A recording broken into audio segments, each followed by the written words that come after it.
got a short little disclaimer of why this was difficult to prepare for. I've obviously like read your book, but I hope to come across as someone who knows less than what I know. So I'm gonna, try be on the fence because if I go, I will want to interrogate how I recently found out that I was destroyer and how that's good. So we are starting from the very beginning. And We need I more don't know what I destroyers. don't know.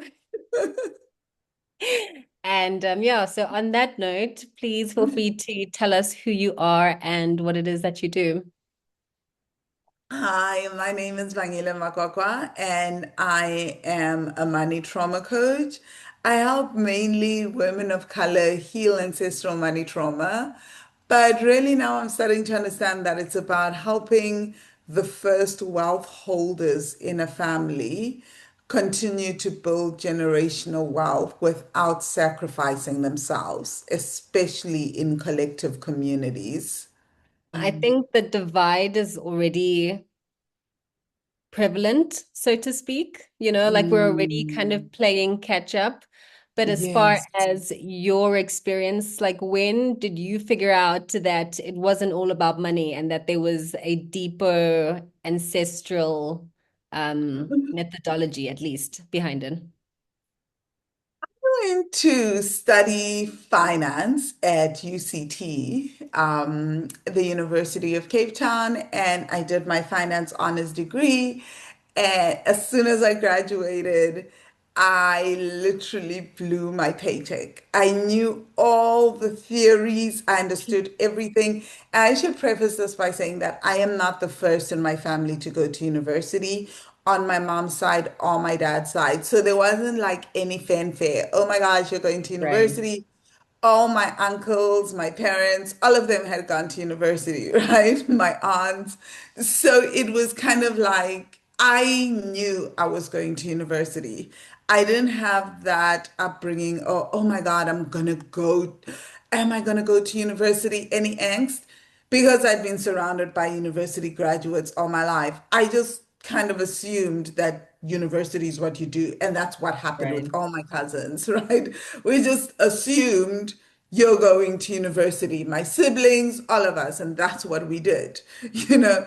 But so I already knew that education is not the answer because I had seen it. So you couldn't convince me to be a doctor, a nurse, a Gotcha. teacher, any of those things, a lawyer, because we had that. We have that in my family. And I was like, that is not the answer. The answer is to study something around money. We didn't have accountants, right? Or anyone in investment banking or Right. financing or finance. So I thought that must be the answer. So I went to do finance. And like the first time I got my paycheck, I then blew it on everything but, I was really Great. shocked by how expensive everything was. I worked my way through varsity and I paid my way through varsity. I couldn't fully qualify for NSFAS for many reasons. One of them, my dad's salary. But my dad and I were not on talking terms at that time. So in third year, my dad stepped in to help. But by then, I already had a job and he was helping with the rest of everything. But I had an office job from a very young age. So I was working my way like a full adult at 18, trying to manage my life. So I I hear kind you. of knew that something was off, but I didn't really understand it until I went to go get my MBA in the US. So I traveled the world on debt, gotten credit cards. One day I'm in Tobago, a man has dumped me. I've moved to Trinidad and Tobago for a man. He dumped me Crazy. as I got on a flight, and now Yeah. I'm in this Caribbean country watching this paradise sitting on the beach in Tobago, perfect weather, everything is perfect, like the movies say. And I'm like, I gotta get my life together, man. Like, I can't keep using my degree just to travel and gallivant around the world. I need to go do an MBA. So this is literally how the MBA, how I made this decision to Got do it. an MBA. somewhere along the way, I had written my GMAT when I was living in the US. So one thing to understand is I jumped around a lot. I was constantly traveling. So when you hear my stories, you'll hear a new country every time, right? So when I was Yeah, in the US, good. I'd written my GMAT, I'd been offered a partial scholarship by some universities, and a man had been way more important than this, Of So course. At the time, anyway. at the time. So only when I got dumped and I found myself in Tobago asking myself, like the critical 48 hours where you're like, what am I doing with my life? I hop on a laptop. And at the time, I didn't really have a laptop so much as I go to the guest house internet cafe, like, please, can I use your computers? I hop on and I tell the school, yes, I think I want to take this particular school. I chose it because it was all women's MBA program. And Lovely. again, 48 hours after a breakup, I'm feeling deeply feminist. How appropriate. Okay, I How hear you. appropriate. So that's how I ended up doing the MBA. But then I finished my MBA, and this is when, so basically, this is to show that, like, up until now, I'm not making great financial choices, right? And also, I already know that something is not 100. So then I finish, oh, as soon as I finish my MBA, now I'm like on a completely different trajectory. Men can disappoint you. So my new Hmm. trajectory is I am going to get onto Wall Street. I did my MBA in Boston. I'm going to interview with the top investment banking firms and I'm going to make this happen. I'm going to Wall Street.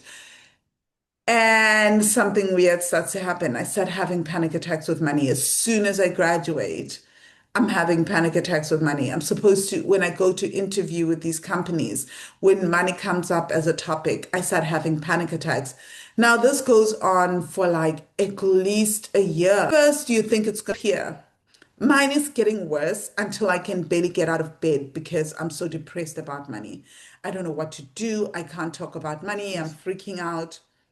And then that's when I knew something was wrong. One of my friends said to me, are you sure that your panic attacks have nothing to do with, that they have everything to do with what's happening in this moment? Or it's not something that has to do with ancestral stuff. You may want to look into your history. By the way, this is a white guy, right? I'm like, what? You're What probably am wondering, I what does he know about? you know, and a tarot reader also then tells me, you know what, you're going to go to a retreat. At the time, I'd applied for the Vipassana meditation retreat, and he goes, I see you're planning something drastic. And at the time, like my mental health wasn't the greatest. So I was planning something drastic around my life. And he said, don't do it. In March, you're going to end up at a retreat center and it is going to change your life. You've already booked for it. Make sure you get on there, you get there and you Wow. go to this retreat center. And I had tried everything. I'd been in therapy since my teens, so I'd always struggled with mental health, but not exactly around money.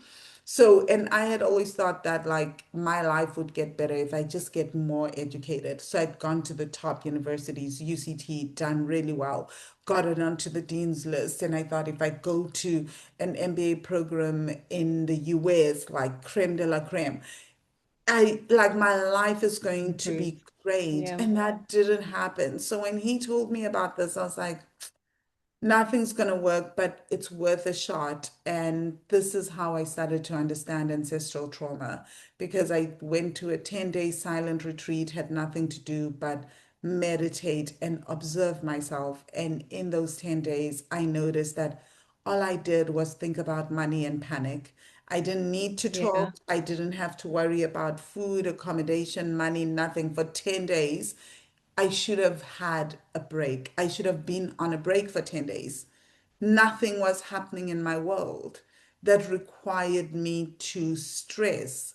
Literally, I was given a free ride for 10 days, and all I Same. could do was panic and think about money. Crazy. And like I don't know how you feel now in hindsight, but in Mhm. hindsight, I feel like you got the better end of the stick because those are nudges. Like I always say, I have this thing called like triggering for purpose. Whether you Mm. physically do that Oh. with you like being your most authentic self, like that's going to happen. So as far as people that don't have that nugget, as I mean, Cosmo City, as you know, is in a location, and I feel like sometimes you get reprimanded for being the good guy, you know, like Yeah. you considered, what is it, a steering because you just so Wow. happen to apply yourself.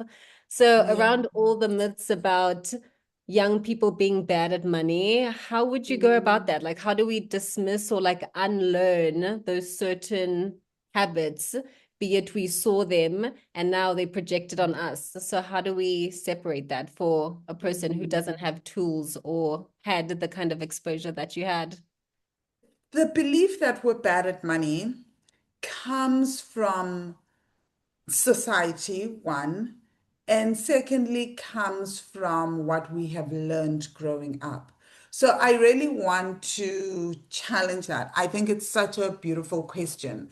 Most people are brought up believing that. But firstly, even before you take on that belief, I want you to question it. Is it because, so ask yourself this question every day. Am I bad at money, or is it that nobody taught me about money? Right. Right? That's the Yeah. first thing, because we usually look at systemic failures and we think that a systemic failure is a personal failure because that's how capitalism works. That's how the Right. world works. But actually, my family, yes, people went and got an education and like were doctors, nurses. My mom is a nurse, my dad is a pharmacist. My mom was actually great with money. She didn't believe she was great with money, right? It's only now that like everyone looks at her and we all understand. I've always known my mom was one of the best people with money. Like what when she gets a little, she can make a lot out of it, you know. She has the ability to be patient, hold money, like hold lots of money. Her nervous system can do that. But she Right. didn't know that. And so I think one of the first things that I would say to people is that this is really critical to understand because it will help you understand the next part of this answer. The first thing to understand is that your nervous system learns through osmosis and through observation. So we do not just learn by observing people's behaviors that, oh, my brain is taking that in, how you use money, my parents are use money in this way, and now this is how I use money. So part of why personal finance education doesn't work and is failing really around the world, if we put it bluntly, and I can put it this bluntly because a lot of these financial services companies know this. They know the struggle. I have sat across the table with them, spoken to them, but they will still teach budgeting like same old, but they know something is wrong, right? Right. What often happens is that we learn the nervous system, your actual body is also taking in all other sensations. So this somehow sounds a little woo-woo, but like psychology and science is proving this, right? Is that when you as a child are observing how your parents, your grandparents, uncles, everyone in your space is using money, you are also sensing how their bodies are feeling around money. So it's not just that you are intellectually taking in information around how money is being, how money should be utilized. Your nervous system, your entire body, the muscles in the body, the fascia, everything is taking in. This is how I also should feel around money. It's learning how to feel around a particular thing. This is how, and this is critical because Mother Nature gave us that way of learning so that we could know when we saw fire and we sense the adults around us. And Danger. as babies, we can talk that how they feel around fire. We then take on that sensation, and automatically the nervous system learns danger, danger, danger. You don't. as a 2 year old, 3 year old, you don't have the words for that, but your nervous system automatically then learned that from the adults around you. Unfortunately, it also learns this around a whole bunch of other things, relationships, money, men, everything. That's why even, and the easiest way that I explain it to people, it's how you know, even as a 5 year old girl, that certain things, when a man is doing certain things around you, when grown men are doing certain things, that you're in danger. You've never experienced it, but instinctively you know. Why? Because your nervous system has been picking up that information. So you do that with money too. Unfortunately, a lot of our caregivers, the way they managed money was all the emotions of anger, frustration, anxiety, guilt, fear. Like when your mom was at a shop and she was like looking at different things to buy, you were picking up on that nervous system behavior when she was looking at what is the cheapest item and ruminating in her head. You took that on. So now the way that the mind, the subconscious mind, and the nervous system behave is that before you even know how to feel about money, when you start dealing with money, the first thing that happens isn't that you have a thought around money. The first thing that happens is the body remembers the reaction to money. Right. And Yeah. then the subconscious mind interprets that reaction. And like when your first reaction is anxiety or danger or panic attacks, like me, your mind goes, ooh, this is dangerous, this is scary. And then a behavior ensues around money, which means that you are probably going to react in such a way that you are going to give away money, right? You're probably going to give away the money. You're going to spend money excessively so that you never have to work with money in any way, right? And that means in the end, you are going to end up spending money very recklessly. And that all comes from your nervous system. So the Right. first thing you want to do is to rewire your nervous system. So especially around money. So one thing you want to do is to teach the nervous system that money is safe. Fastest Not fastest way, but one of the ways that is really critical is find a way to get yourself around people 24/7 that think about money differently, that feel differently around money than you do. Why? Because your nervous system again learns through observing other nervous systems and connecting with other nervous systems. So this is why people will tell you about how changing your environment, exposure, all that stuff, right? I'm always saying exposure. It's not about the exposure, right? It's not. Really? It's In what that sense, though? it's just like it's not about the money, it's not about the exposure, it's what the exposure does to your nervous system. Now, be careful with exposure because if you go and you expose yourself to people who are making money, but doing it in corrupt ways and making money and popping champagne, and they are also not comfortable with money, your I nervous see. system is really locking into that discomfort around money. So, what you want is to be around people whose nervous systems are truly settled around having money. So, you may want to be, and I know this sounds very classicist, so you may want to surround yourself with quote unquote people that come from old money, right? People who have grown up with money, have had money, they are second Right. generation, third generation, fourth, fifth generation, right?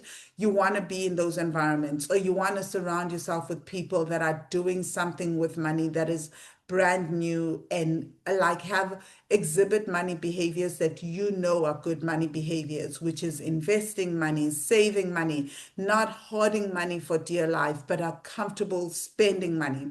And you can see that. So find yourself in those environments. So either you're going to be in a mastermind, you're going to move to a neighborhood. Maybe you are the tiniest little studio apartment in that neighborhood. You're going to the same restaurants, you're infiltrating those friendship groups some way. That's why for some people, being at university and being at some of these top universities is life changing to them because they change their friendship groups and it starts to change their thinking. It's not just their thinking that's changing, their nervous system is starting to change.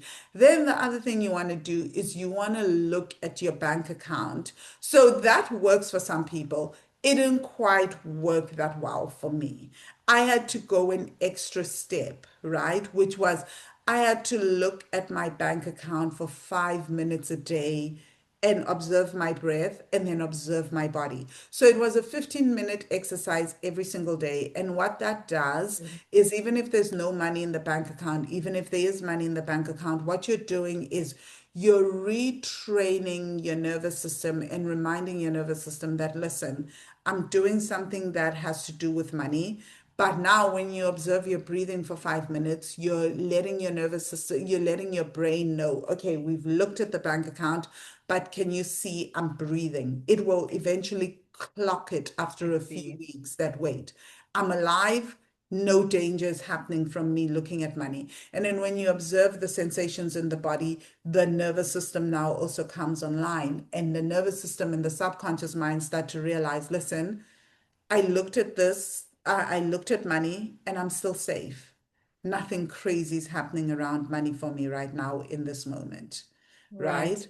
So that's a way that you can start to change your nervous system where money is concerned. You can rewire the nervous system and rewire your subconscious mind around money. I just want to touch on the nervous system. I had read the other day about how the fear of being seen and that capacity. Um, can you break that down, like how psychologically that's also intertuned with money? Because I thought to Yeah. myself, like the fear of being seen and money, like how are those even intertwined? Okay, so I have a body of work called The Vow of Invisibility, and it's directly linked to money. If you think about it, just think about the world in which we live right now. There's two ways that I'm going to approach this. So the first one is that you are more likely to make money if you are visible and you are seen. So being seen means that you're willing to be seen in all your glory and in all your chaos, right? And we now live in an economy where people get paid for showing the good, bad, and the ugly, Right. right? So, and for being able to showcase your intelligence. So when you are seen, you tend to make more money. So there tends to be a direct correlation between being seen and making money. And also, if you think about it, how do most entrepreneurs make money? How do most people get promotions? It's by being able to self promote, being able to constantly sell. So, if you are able to sell, if you are able to self promote, if you are able to share what it is that you do, you're more likely to get money in the bank, right? Because, hey, this is what I have. Pay me for this.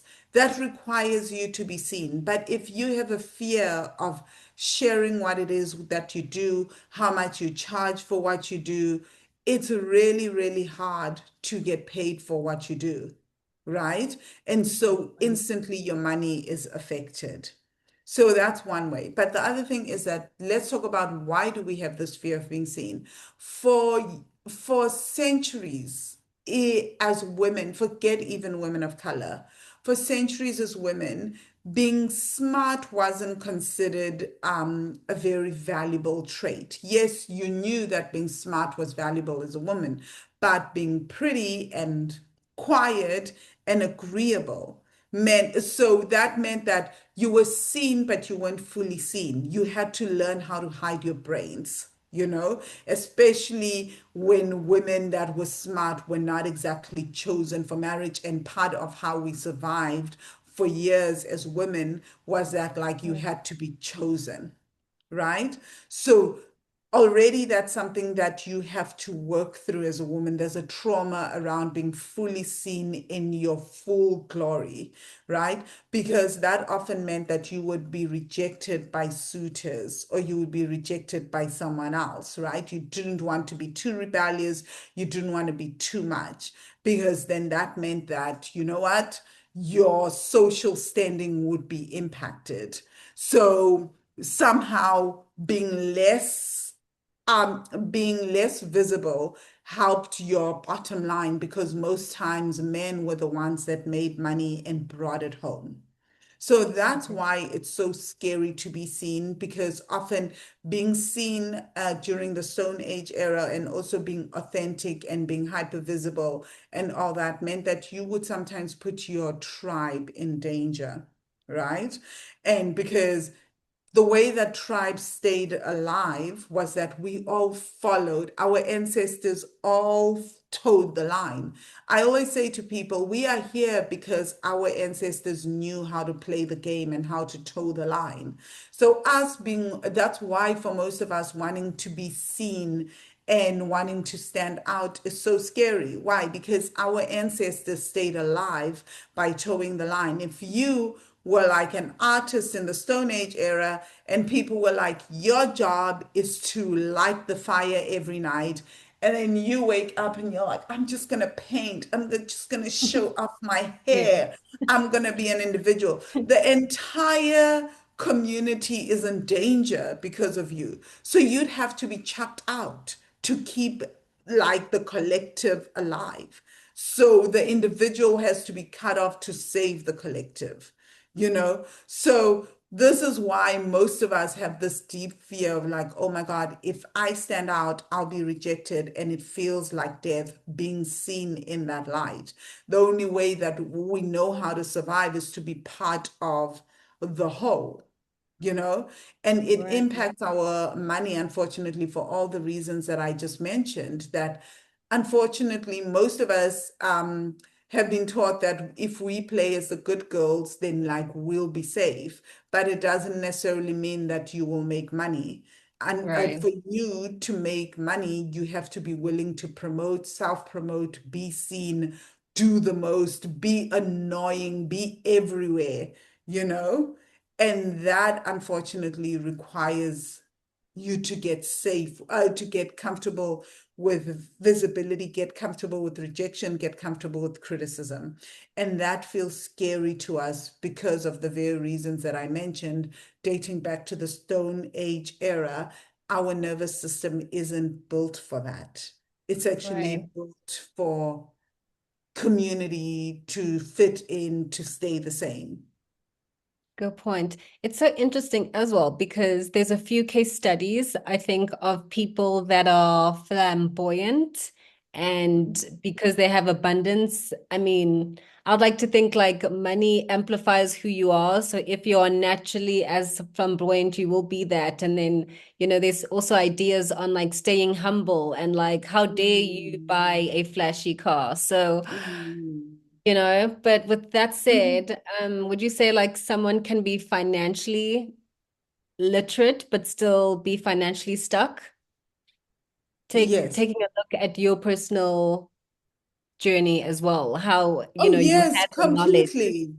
All the time. Most people don't understand this, but I always say that if financial literacy led to financial freedom, then why is it that so many chartered accountants are in debt? Why is it that so many investment bankers are in debt? Why is it that not everyone that studied finance, it means that everyone that studied finance, everyone that studied accounting should be extremely wealthy? And that's not the case, because it has nothing to do with money. It has nothing to do with financial literacy.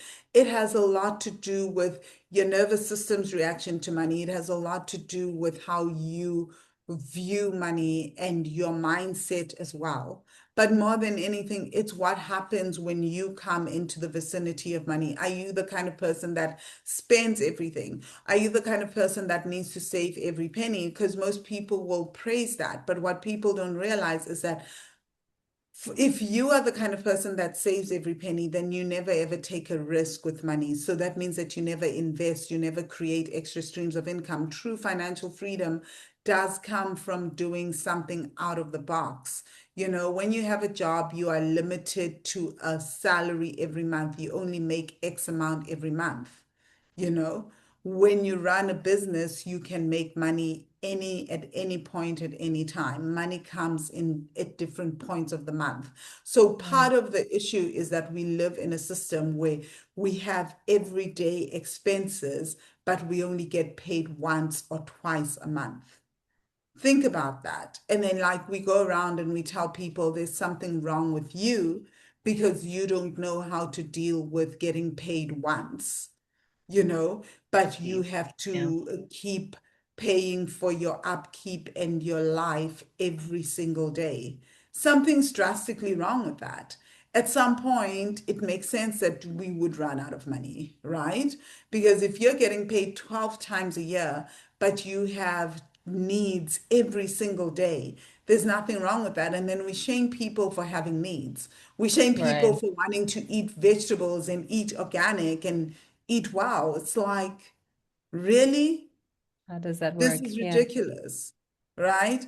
And I think most of personal finance focuses so much on savings, right? And I think the reason why it focuses on savings rather than increasing income is that you are able to shame people for not being able to live on very little instead of putting the onus on companies for not paying people more than enough. Feel as though you would have had to done some sort of digging to understand how they say, what's the saying? Money loves speed. And where would you Mm. recommend where someone starts digging to understand terminologies like that? As in, yes, money, like speed, like there's so many like witty sayings, but like you can't get to that mentality of thinking if you've not kind of met the foundations of getting there. So where would you say like a good place to Not start is as far as digging is concerned? okay. So, someone who has had a lot of feast and famine in life, I can really tell you that, like, it's easier to make fast decisions when you are not in survival mode. Most of these sayings only work when you get to a certain point and your nervous system feels safe with money. So Right. obviously, so if you think about it, the less money you have, the longer it takes for you to make decisions because every decision is a life or death decision, you know? But Absolutely. and I'm so glad we're having this conversation. I may actually write an article about this because this is actually a good one. The less money you have, the harder it is to execute. Because if you are choosing between rent and food Okay. and a business decision, you have to, by rights, most people will Right. choose to keep a roof over their head and to keep food in their bellies. And as someone who is a money coach, that is the decision that I would tell you to make. Why? Because even if you do take that decision based on your dream and you risk it all, I could do that in my younger years. You know why? Because there was no one relying on me. I knew that my family would be fine, my parents would be fine, people are educated at home. I can make that decision. But most people don't have that luxury. You know, they don't have that luxury. They don't have the luxury to just say yes, because when you know that like your mom will starve, your family will not be in a good situation. Your number one priority isn't to chase the big goal and to make decisions out of speed. Your number one priority is to ensure that your basic survival is met. That is the most important thing right now for you, right? And as Yeah. soon as you are able to meet those basics, you are then able to, you are now able to execute faster on certain goals. it's hard. Your nervous system will not regulate and will not allow itself to just rest and be out of anxiety or out of fight or flight if you are making if you're making speedy decisions with very little, with no roof over your head, with no food in your belly, without any of that. Every decision by nature of what you do will be a decision out of urgency and will be a decision dictated by your tummy. And it Right. will be a decision for the short term. It is very, very rare that you will make a long-term decision. Why? Because your nervous system's only job is to keep you alive. And so if you are in survival mode, it will continue to make decisions around survival. So your number one priority is to figure out, even if you buy a cheap ass house, sorry for swearing, but like something in where you feel safe, it's to get yourself to a point of safety where your basic needs are met. And then we can start talking and then having a little bit of savings in your bank account. I promise you, once you have a little bit of those things, it is easier to execute on certain things around your dreams and then to make speedier decisions because now Yeah. you're no longer like once you have a little bit of money, it's easier to risk, to take on a little bit of risk. But when your entire, obviously, decisions are going to be slower to make in Survival business mode. and Yeah. investments when every single penny I have is I'm having to make a decision between, oh my gosh, like, am I buying toothpaste today or am I buying myself lunch? You know, Literally. that Yeah. is going to be a long decision and it's going to take longer to make those decisions. So when people, so I would really advise against getting myself down with not making fast decisions. Yes, money loves speed. If I've got a few thousands of dollars and I can make a decision to say yes or no. Money loves speed if I've got millions of rands in my bank account, right? And I can decide, am I investing in this or not? I can definitely say yes or no to an investment because I've got the money for that. But if I don't have the money for that, it means that I have to think longer. I'll probably take more time. Why? Because there's more at stake. And that's okay. When you're starting off, you need more patience. You need to be focused more on getting yourself out of survival. People will try to convince you that you need to dream bigger. No, you need to make small incremental steps. You need to take small incremental steps that compound over time so that over time, by the time you get to after 5 years, you can make those larger decisions that require speed and you don't overthink it, Got right? you. So I Yeah. think that is really, really important to note. And of course, I would like to think that your teachings are for people of color, Yeah. but from an honest point of view, how much work do you feel like you've done which has been received by people of color, and how much, and what do you identify our hurdles or like I know you spoke about like the wish, like we hear certain terms and then we are associated with like, ooh, wishy-washy, terror, and all of that. When in everything in life, we are social beings in a human experience. But yeah, as far as like what you've seen, how much work there still has to do, and what are some of the myths that we have to lose so that we are open to changing and growing with money? Oh man. So my work has been well received by Black women in particular, Mm, right? So my work, like honestly, my company has grown because of Black women around the world. amazing. So I think for me, my work really is for us. And I think because people, especially a lot of the educated first generation, first to go to university, first to make this kind of money, those women are very much aware are very much aware that something is missing. Like, I am making this money, I went to school for this, but it's just not clicking in the same way. Like every year, I've been thinking a lot about this lately, that something's wrong when every year, you are experiencing the same financial thing. You are stuck in the same financial position. Like, Yeah, you are not up leveling in some way in the next year. You're not seeing an investment grow in the next year. You're not getting a new property in the next year. You're not doing something. So every year, something, like, I feel like there has to be some kind of change in some way. But most people spend 30 years, 35 years working, and there is no kind of change. You still haven't gone to that dream vacation. You haven't traveled. You haven't done this. You haven't done that. And so people start to ask questions, right? And that's how people start to find me to say, listen, I have done the things. I've got the masters. I'm even doing a PhD now. What is happening? Why is there no real shift? Why am I going round in the spiral?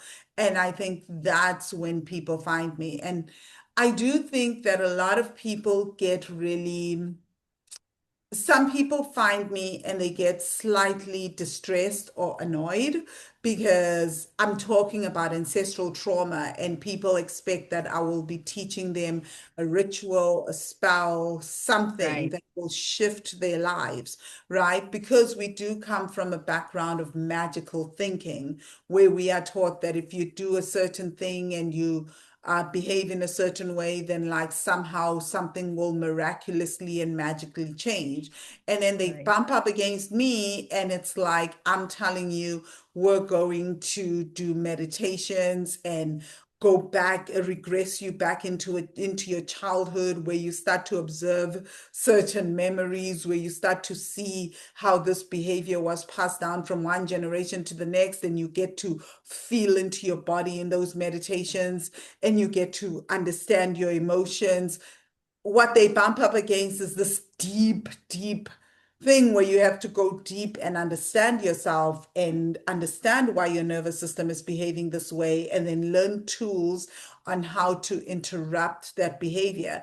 It doesn't feel as fun. It's not as exciting. In fact, it's like really tedious. And I think the challenge is that most people still want a shortcut, right? Whereas this is the way. right. There is no miracle, there is no magic to it.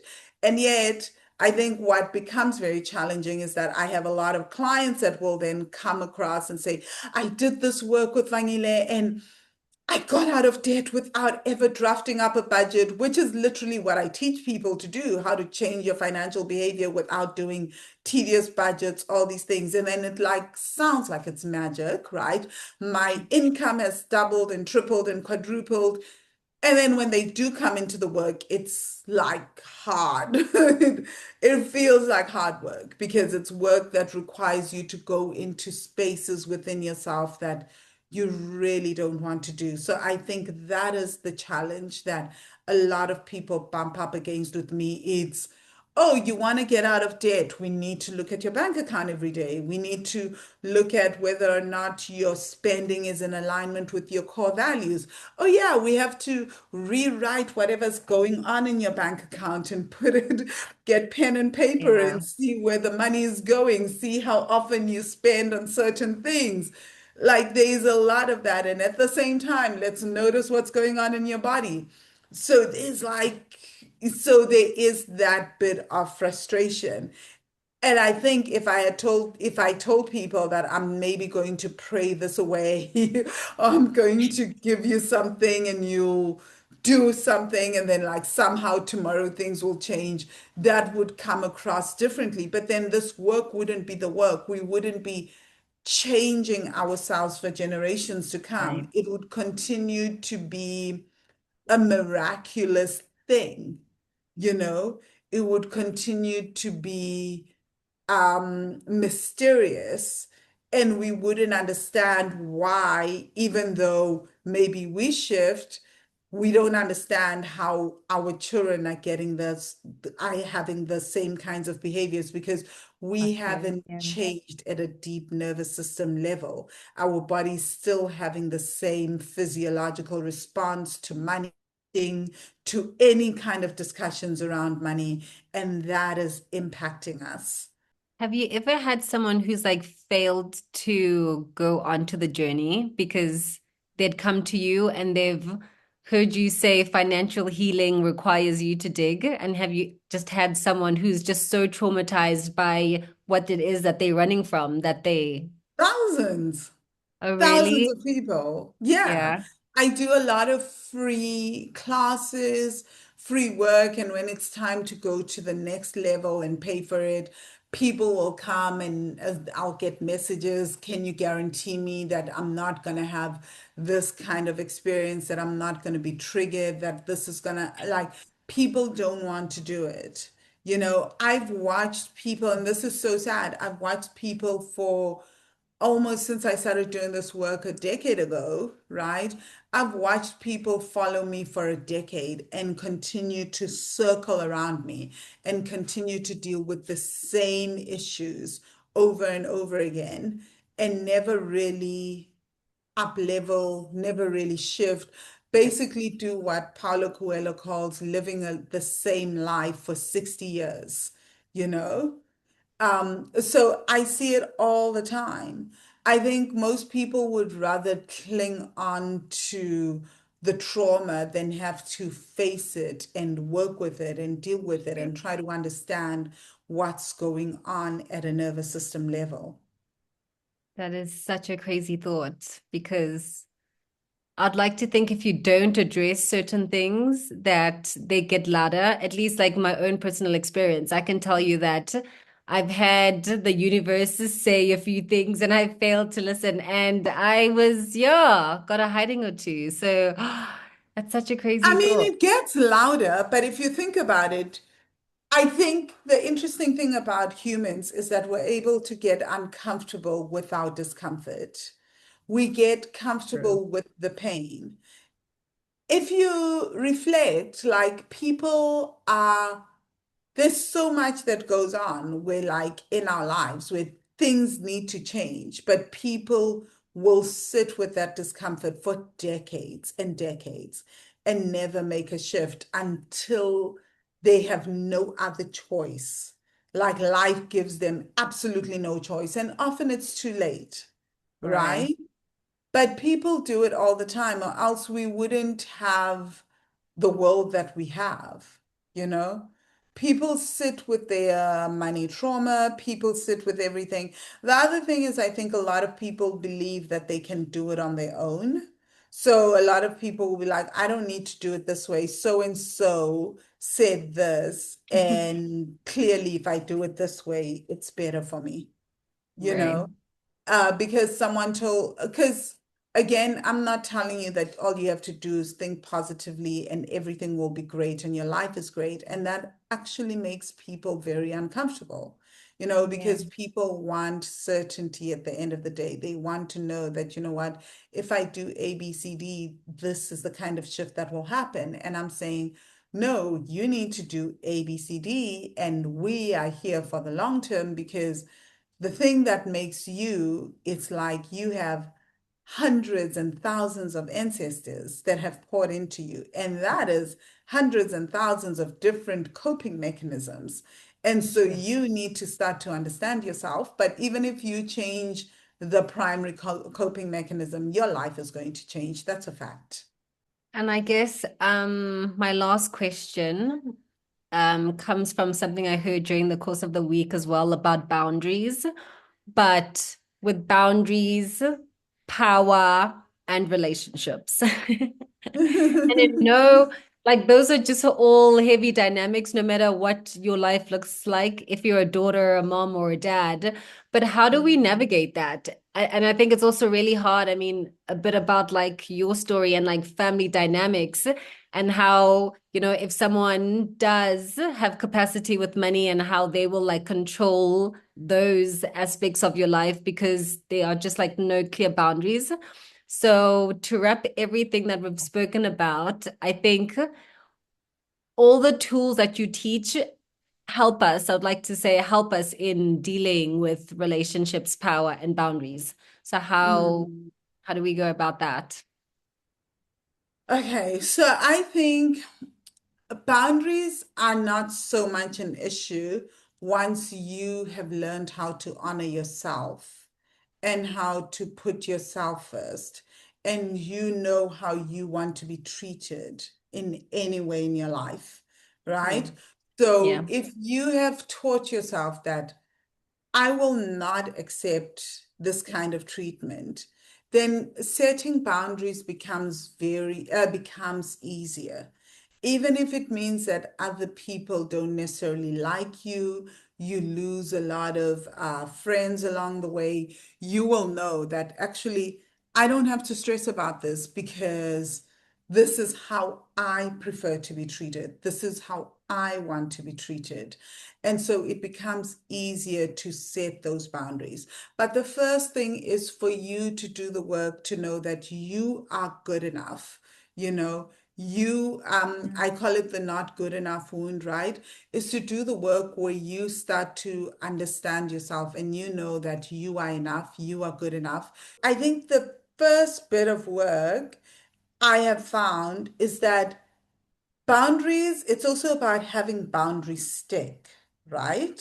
So I think that for most people, they know that like I'm going to set a boundary, I shouldn't be treated this way, etc., etc.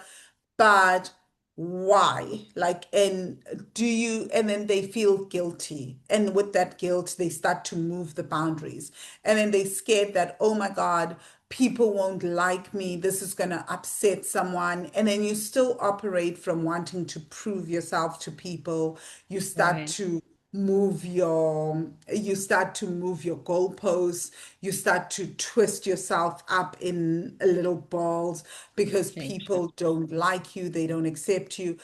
So I think that when you know you are enough and you are focused on just that deep self-love and that love of self and understanding what it is, how you want to be treated by the world, what you believe you deserve as a human being and as a person, it Mm, starts to shift everything, right?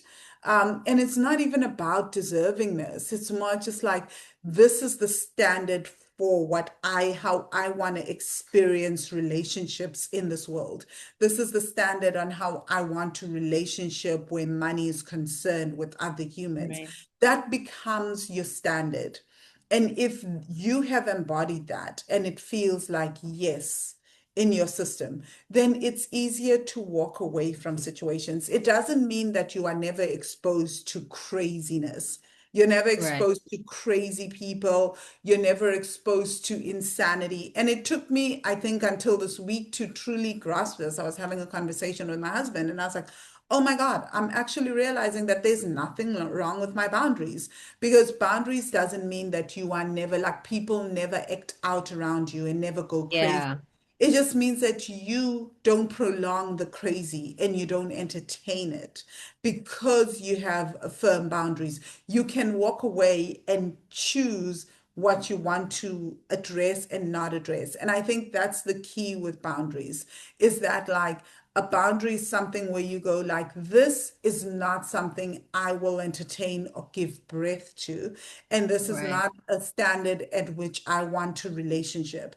This is not what I want to expose myself to long term. And that comes from a deep understanding of this is the standard at which I choose to relationship and to engage with life, you I know, love that. and that starts to change everything. So I think that that's a huge thing. So the first thing with boundaries isn't even about other people.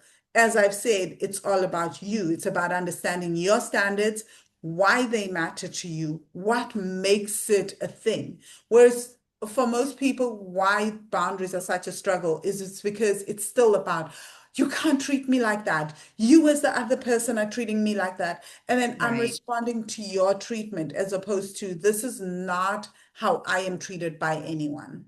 This And is I not the standard at which I engage with any human being, period. You know? and I feel like sometimes it takes a healthy relationship to make you realize that your boundaries are Mm, actually okay. Yeah. So on that mm. last note, what is your 67-minute of unlearning advice from the top of your head? Like I always say this, right? So maybe today I wanted to say it's never about the money, even when it is Yeah. about the money.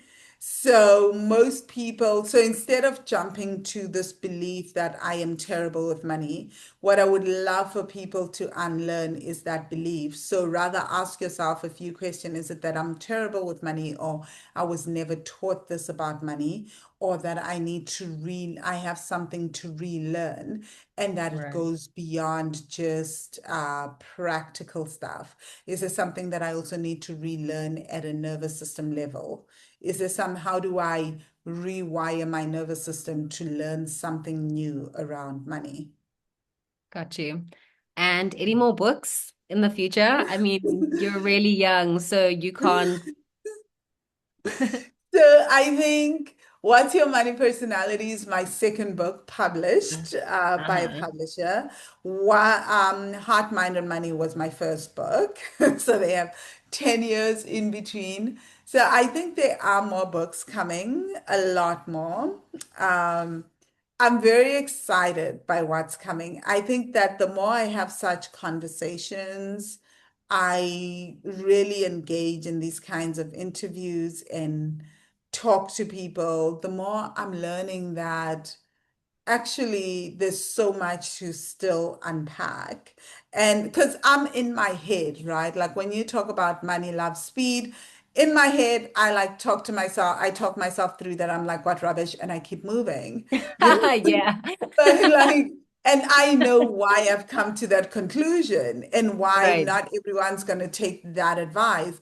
And it's only when I have such conversations that I realize where I'm being asked to clarify my thinking that I realize that, wow, there's a lot that I think about and that's deep, and that like my thoughts are pretty well formed on that. I've thought about it. I just never thought it was an important enough discussion to have. So my books come from such conversations because that's when I realized that, wait, like there's a lot that is going on in my head. I'm just not sharing it with other people. And it's when I Right. decide to sit down and then I start to flush out those thoughts that a book comes about. I love that. Well, I hope to, yeah, as well as like dialogues in general, right? There's all Yes. forms of like media. So I don't know, see a podcast for you as well.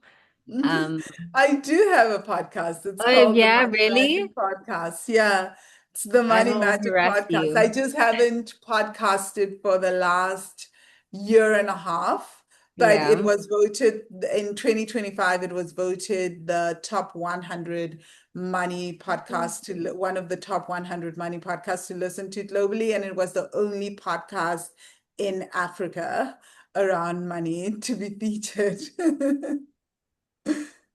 That speaks for itself. Alrighty. Well, Angela, thank you for your time. I would Thank also personally you. love I don't know, a diagnosis. I don't know what you would call it, but a one-on-one into my financial affairs. So Yeah, I follow me. Are you on Facebook? I am, yes. Google a search for wealthy money, healing ancestral money trauma. Join the Facebook group. I think I'm actually going to jump on a live and talk about the money, love, speed now Yeah. analogy and talk about that.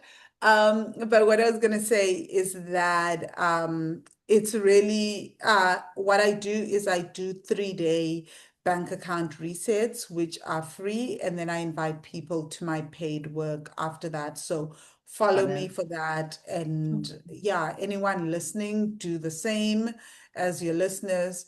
join the free group, and then I'll announce when the next 3-day bank account reset is. And then through that, people get to work with me. And I do group coaching sessions as well with which I call mini minds, which go with the bank account challenge as well. Got you. Alrighty. Well, thank you for healing us in your own magical way. Like we Thank all are on here to serve. And I Oh, feel like, yeah, money is a big part of how we change certain things in this life. So good on you. And oh, we'll thank continue you. stalking you Thank and you all so that much, Amina. stuff. I really enjoyed this interview. Thank you for having me. I'm glad. Alrighty. Well, have a superb Mandela Day. And I hope you rest. Okay. Oh my gosh, it is indeed Mandela Day. Thank you. Enjoy the rest of your day. Bye.